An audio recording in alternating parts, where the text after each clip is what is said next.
Bonjour mon frère, bonjour ma soeur, j'espère que vous allez bien. Aujourd'hui, 21 avril. Mais quelle puissance il y a déjà.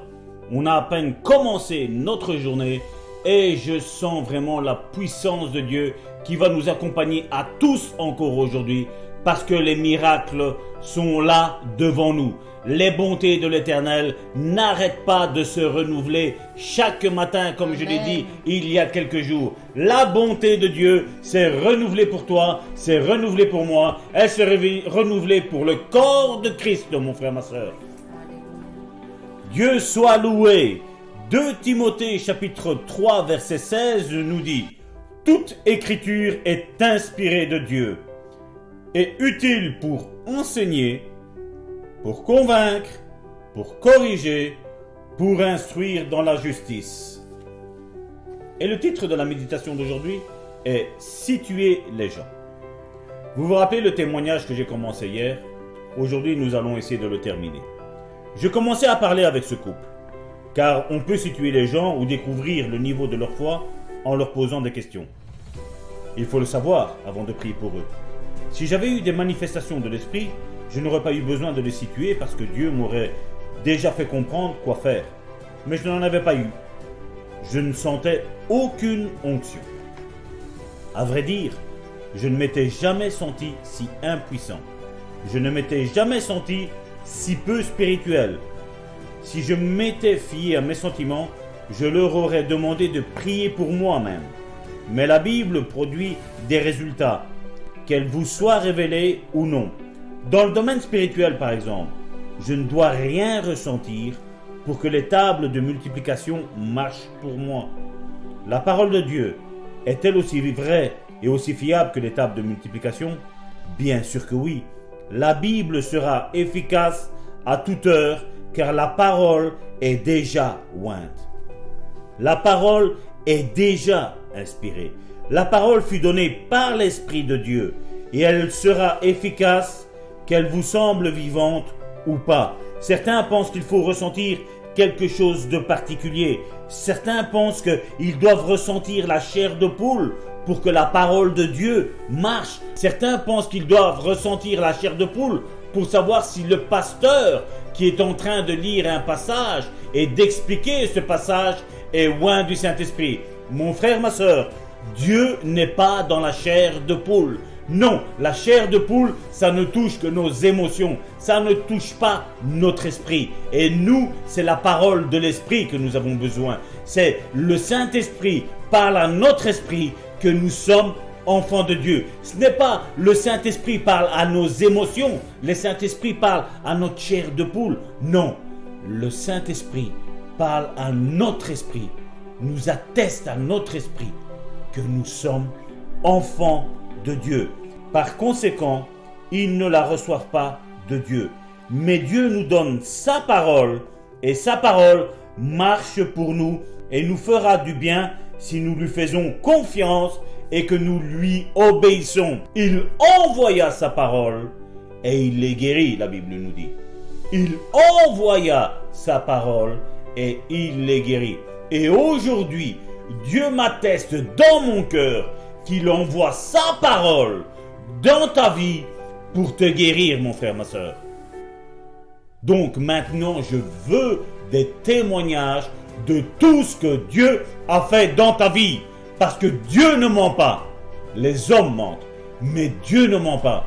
Il envoie sa parole et il les guérit. Il envoie sa parole et il les guérit. Au nom puissant de Jésus-Christ, mon frère, ma soeur, tu as besoin en ce jour encore d'une bonne déclaration. Au nom puissant de Jésus. Soyez bénis. Amen. Seigneur, nous voulons encore nous accorder avec ta parole en disant que la Bible est la parole inspirée de Dieu. C'est toi qui me parles, Seigneur, à chaque fois que j'ouvre ta parole, Seigneur. Elle marche. Qu'elle me semble vivante ou non, elle marche. Elle se matérialise dans ma vie. Et je crois, oui, je crois à ce que dit la Bible. Je crois à l'entièreté de ce que me dit la Bible. Et voilà pourquoi je dis Éternel, mon rocher, ma forteresse, mon libérateur, mon Dieu, mon rocher où je trouve un abri. Tu es mon bouclier, tu es la force qui me sauve, tu es ma haute retraite. Je m'écrie, loué soit l'Éternel, et je suis délivré de mes ennemis. Amen. Je suis délivré de ma maladie. Je suis délivré de ma dépression. Je suis délivré de mes pleurs. Je suis délivré de mes angoisses. Je suis délivré de mes peurs. Je suis délivré de mes souffrances. Je suis délivré. Je suis libre. Libre Amen. De pouvoir recevoir la puissance de la parole de Dieu. La parole de Dieu ne manque jamais sa cible. Jamais. Elle est envoyée et elle produit l'effet pour laquelle elle est envoyée. Elle ne manque jamais sa cible. Elle ne manque jamais son but. Elle accomplit toujours sa mission. Savez-vous pourquoi? Parce qu'elle est fidèle. La parole de Dieu est fidèle. Et Dieu veille sur sa parole pour l'accomplir. Voilà pourquoi nous avons une assurance que nous pouvons poser notre confiance totale en cette parole. Quand Dieu nous dit « Il envoie sa parole et il me guérit », je le crois et je le reçois. Seigneur, accomplis ta volonté, accomplis ce miracle dans ma vie encore aujourd'hui.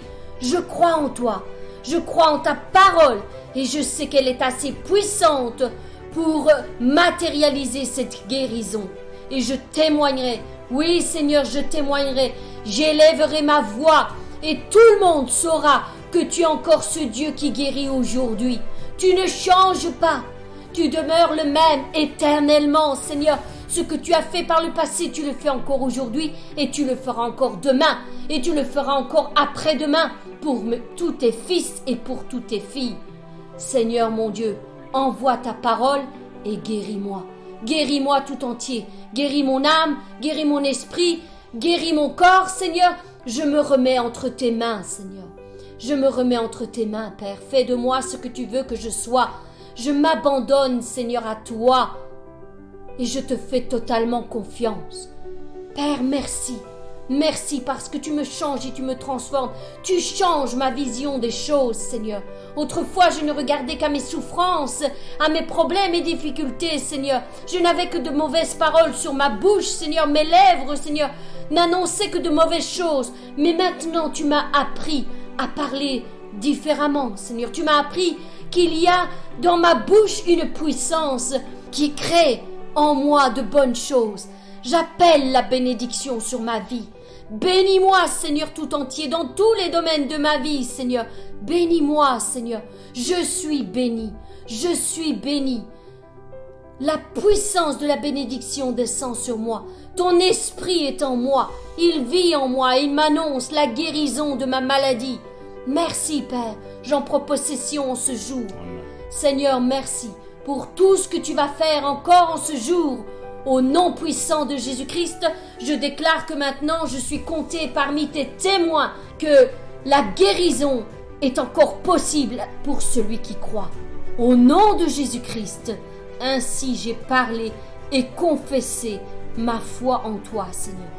Mes bien-aimés, je vous souhaite une excellente journée encore dans la présence du Père. Soyez bénis abondamment, infiniment et bien au-delà de tout ce que vous pensez ou imaginez. Et je vous donne rendez-vous à demain.